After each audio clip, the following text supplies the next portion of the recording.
आदरणीय मेरे प्रिय दोस्तों और भक्तों, श्री राधा कृष्ण की प्रत्यक्ष कृपा का प्रमाण आपको यह वृतांत देगा। दोस्तों, यह वृतांत कल्याण पत्रिका में प्रकाशित हुआ है और लगभग 3 मिनट का है। आप अपने बहुमूल्य समय से 3 मिनट निकालकर इस वृतांत को अवश्य सुनिए। दोस्तों, इस वृतांत को शुरू करने की इजाज़त दीजिए। वर्ष 1978 की शीत ऋतु का समय था और वह मेरा अध्ययन काल था और उस समय मैं ब्रह्म बालाजी धाम, उन्नाव जिला दतिया के समीपवर्ती राधा कृष्ण मंदिर यानी कि मुन्ना महाराज की कुटी में पुजारी हुआ करता था। मैं बीएससी में अध्ययनरत था एवं उस समय लगने वाली मेरी फीस की व्यवस्था नहीं हो पा रही थी।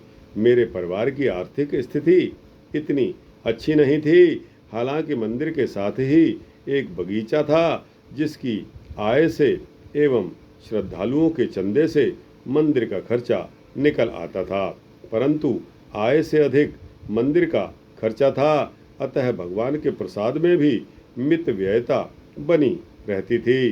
कभी व्यवस्था रहती थी, उत्तम नैवेद्य अर्पण किया जाता, नहीं तो जो कुछ है सो भगवान को भोग लगाया जाता था।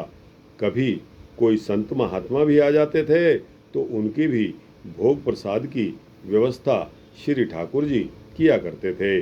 मुझे फीस की आवश्यकता थी।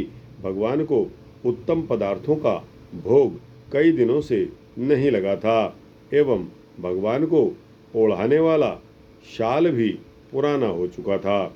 मैंने एक दिन भगवान की सेवा करते हुए कहा कि कम से कम एक नए शाल की व्यवस्था कर लीजिए, पुराना कब तक चलाएंगे, और मेरी फीस का भी कुछ इंतजाम कर दीजिए। दूसरे दिन अप्रत्याशित रूप से एक युगल दंपत्ति भगवान के दर्शनों के लिए आए। वे अपने साथ एक शाल, रसमलाई का डिब्बा, मिट्टी का पात्र लाए हुए थे जिसे उन्होंने भगवान को अर्पित किया और कुछ नकद राशि भी अर्पित की। उस समय मैंने उनकी सामग्री प्रभु को समर्पित कर दी।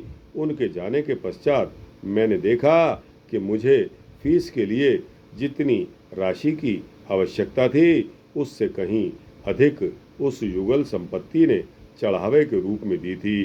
स्वयं के लिए शाल, रसमलाई एवं मेरी फीस की व्यवस्था करने के लिए युगल दंपत्ति को मंदिर में बुलाने वाले प्रभु की कृपा का अनुभव करके मैं भाव विभोर हो गया।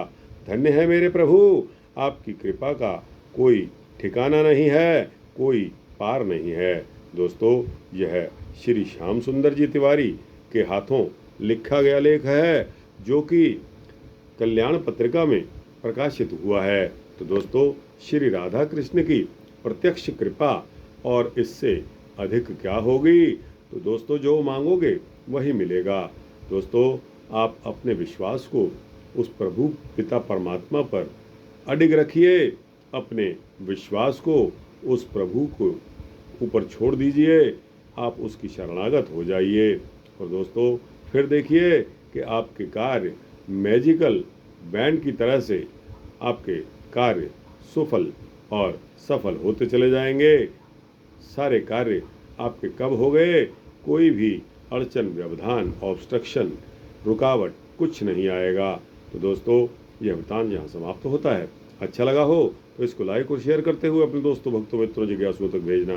कमेंट सेक्शन में अपनी राय अवश्य देना और इस चैनल को सब्सक्राइब कर देंगे तो आपको इसी तरह के सूक्ष्म भक्ति वृतांत हमेशा मिलते रहेंगे। जय श्री कृष्णा, जय श्री राधे कृष्णा।